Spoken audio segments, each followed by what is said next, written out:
जब आपका विश्वास प्रगाढ़ हो जाता है तो आपके जीवन में पल प्रतिपल चमत्कार होते हैं।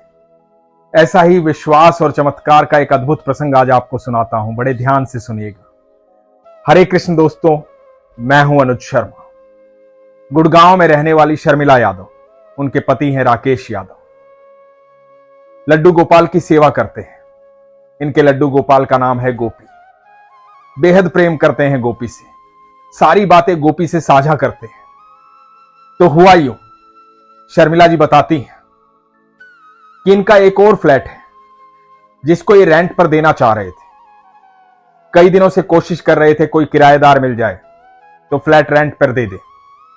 इनके बच्चे बाहर पढ़ते हैं, दोनों पति पत्नी वहां पर गुड़गांव में रहते हैं, तो चाह रहे थे कि फ्लैट रेंट पर चला जाए। अचानक से एक दिन सुबह फोन आता है। एक व्यक्ति फोन करता है, राकेश जी को कहता है कि मैं एक फौजी हूं, मैं आपका फ्लैट रेंट पर लेना चाहता हूं। सुबह की शुरुआत इस तरह से होती है। राकेश जी बड़े प्रसन्न होते हैं, कहते हैं कि ठीक है, मैं थोड़ी देर बाद बात करता हूं। और राकेश जी फोन रख करके अपनी पत्नी को कहते हैं कि सुनो, कोई फोन आए तो उसे कहना कि मैं पूजा कर रहा हूं, और स्नान करने चले जाते हैं, क्योंकि स्नान करने के बाद तुरंत पूजा करते हैं। शर्मिला जी बताती है कि इतने सालों में कभी राकेश जी ने यह नहीं कहा कि मेरा फोन उठा लेना, कोई फोन आए तो फोन उठा लेना। ये पहली बार कहा था कि कोई फोन आए तो फोन उठा लेना। इतने में एक फोन आता है, उस फोन को शर्मिला जी उठाती हैं। जब शर्मिला जी फोन उठाती हैं तो सामने वाला व्यक्ति पूछता है राकेश जी के बारे में। शर्मिला जी बताती हैं कि वो पूजा कर रहे हैं। तो सामने वाला व्यक्ति कहता है कि ये तो बड़ी सुंदर बात है, बड़ी अच्छी बात है, कितने अच्छे संस्कार हैं, कितनी अद्भुत बात है कि आप भगवान के सानिध्य में रहते हैं, पूजा पाठ करते हैं। पूजा पाठ करने वाले लोग बड़े अच्छे होते हैं। मीठी मीठी बातें करता है। शर्मिला जी को भी अच्छा लगता है कि कोई भला व्यक्ति है, कोई अच्छा व्यक्ति है। दूसरी बात यह थी कि वो फौजी है, तो इस बात से भी थोड़ा विश्वास बढ़ गया था, सुकून था। थोड़ी देर बाद जब राकेश जी पूजा पाठ कर लेते हैं, फिर से फोन आता है। फोन आता है तो वो व्यक्ति कहता है कि सुनिए सर, आज ये फ्लैट की डील पक्की कर लूंगा। आप एक काम कीजिए, मेरे अकाउंट में 60,000 रुपए डाल दीजिए, मैं उसी अकाउंट में 1,20,000 रुपए डाल दूंगा। राकेश जी कहते हैं कि ठीक है। और राकेश जी शर्मिला जी को कहते हैं कि आज ही फ्लैट रेंट पर चला जाएगा। अब राकेश जी को अपने काम पर जाना है। शर्मिला जी भी बड़ी खुश होती हैं। तो शर्मिला जी कहते हैं कि ठीक है, एक काम करना, फ्लैट रेंट पर चला जाएगा, इस खुशी में गोपी के लिए रसमलाई ले आना, कई दिन से कह रहा है कि रसमलाई खानी है। गोपी इनके लड्डू गोपाल का नाम है, तो लड्डू गोपाल के लिए रसमलाई मंगवाती है। फिर अचानक से कहती है, सुनो, जो रसमलाई लाओ ना, वो रेंट के पैसे से लेकर आना, जब किराया आ जाए तो उस पैसे से रसमलाई लेकर आना। और राकेश जी अपने काम पर चले जाते हैं। इधर शर्मिला जी गोपी को, अपने लड्डू गोपाल को कहती है कि मेरे कन्हैया, अच्छा किराएदार आए, अच्छे संस्कारों वाला आए, तू देख लेना, सब तू संभाल लेना, तू कर लेना। क्योंकि शर्मिला जी पूरे समर्पण भाव में रहती हैं, सब कुछ अपने ठाकुर जी को मानती हैं, सारी बातें उनसे साझा करती हैं, सब कुछ उनको सौंप रखा है, जो भी है सब उनका है। बड़े विश्वास से ठाकुर जी को कह देती कि तू देख लेना, तू संभाल लेना, जो भी हो अच्छा हो। इधर राकेश जी अपने काम पर चले जाते हैं, वहां से 60,000 रुपए ट्रांसफर करते हैं।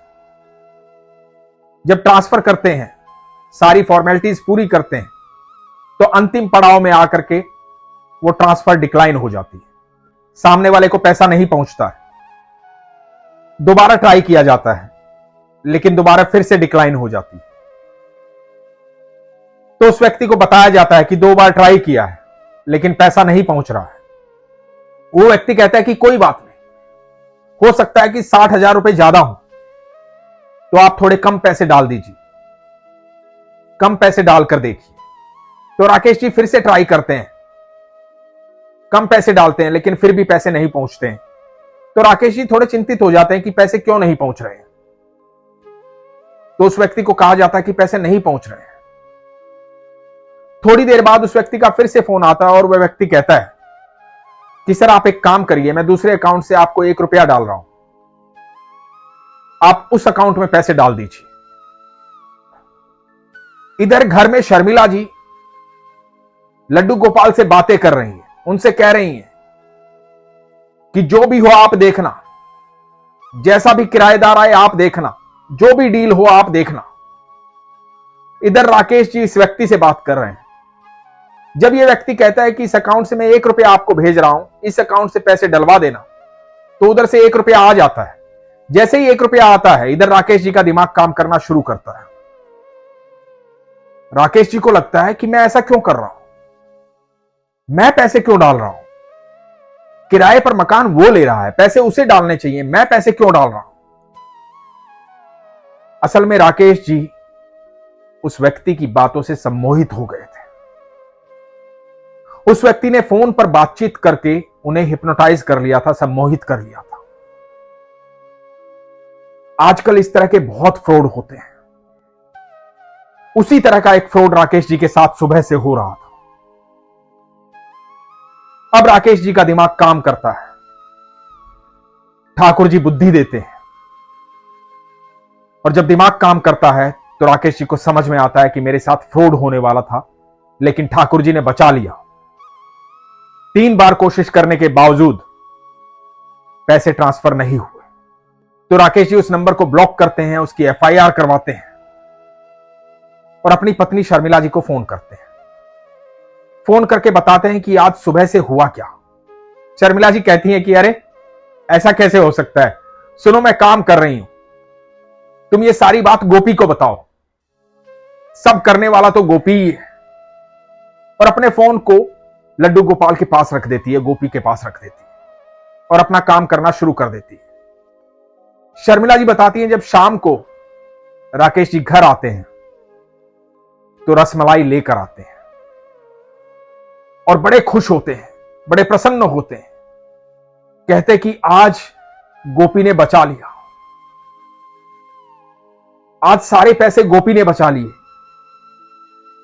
आज एक बड़े फ्रॉड में फंस जाता मैं, पता नहीं मैं सम्मोहित हो गया था, मेरी समझ में नहीं आ रहा था, मैंने 3 बार पैसे डाले लेकिन बार बार पैसे डिक्लाइन हो रहे थे, गोपी बार बार बचा रहा था। अचानक से मुझे याद आया कि मैं ऐसा क्यों कर रहा हूं, पैसे तो उसे भेजने चाहिए, मैं क्यों भेज रहा हूं। उसने मुझे सम्मोहित कर लिया था लेकिन गोपी ने आज मुझे बचा लिया। उसके बाद राकेश जी अपने लड्डू गोपाल को, गोपी को कभी कंधे पर बिठाते हैं, कभी पेट पर बिठाते हैं, ढेर सारा स्नेह करते हैं, प्रेम करते हैं, उससे बातें करते हैं और कहते हैं कि गोपी तेरा बहुत बहुत धन्यवाद, तूने बचा लिया, आज हमारी मेहनत की कमाई है, पाई पाई जोड़ करके पैसा इकट्ठा किया है, तूने आज बचा लिया, नहीं तो आज बहुत बड़ा धोखा हो जाता, फ्रॉड हो जाता, फंस जाता मैं। और शर्मिला जी और राकेश जी अपने लड्डू गोपाल, अपने गोपी का धन्यवाद करते हैं। दोस्तों, जब हम विश्वास करते हैं, हमारे भीतर सरलता होती है, हमारा विश्वास सच्चा होता है, हम समर्पित हो जाते हैं और सब कुछ ईश्वर पर छोड़ देते हैं, तो हमारे जीवन में पल प्रतिपल चमत्कार होते हैं। हमारे जीवन में हर क्षण चमत्कार होता है। जब हम नाम जाप करते हैं तो हमारे चारों तरफ एक सुरक्षा घेरा तैयार होता है, एक ऐसा सुरक्षा घेरा जो किसी को दिखाई नहीं देता, अदृश्य होता है, लेकिन हमें सुरक्षित कर रहा होता है। कोई भी नकारात्मक ऊर्जा उसे भेद नहीं सकती, क्योंकि वो सुरक्षा घेरा ईश्वर का बनाया हुआ है। आपके साथ कभी कोई दुर्घटना नहीं हो सकती है, कभी कोई धोखा नहीं कर सकता है, कभी दुख आपके करीब नहीं आ सकता है, यदि आप ईश्वर के सानिध्य में हैं तो। क्योंकि जो ईश्वर के सानिध्य में रहता है वो हर पल सुखी रहता है, खुश रहता है। यदि आपके जीवन में आपके प्रारब्ध हैं, आपके कर्मों का फल है, चाहे वो कितना भी कष्टदायी हो, कितने भी बुरे कर्म आपने किए हो, जब आप अपने प्रारब्ध काट रहे होंगे तो ईश्वर आपके साथ होंगे।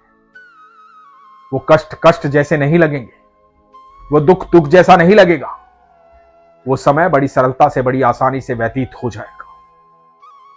इसलिए विश्वास कीजिए, क्योंकि विश्वास ही आपको वो नेत्र प्रदान करता है जिससे आप साक्षात ईश्वर के दर्शन करते हैं।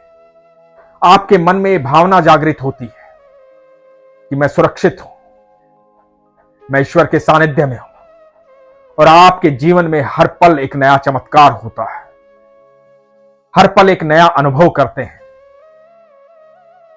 लेकिन यह सब करने के लिए विश्वास की अत्यधिक आवश्यकता है।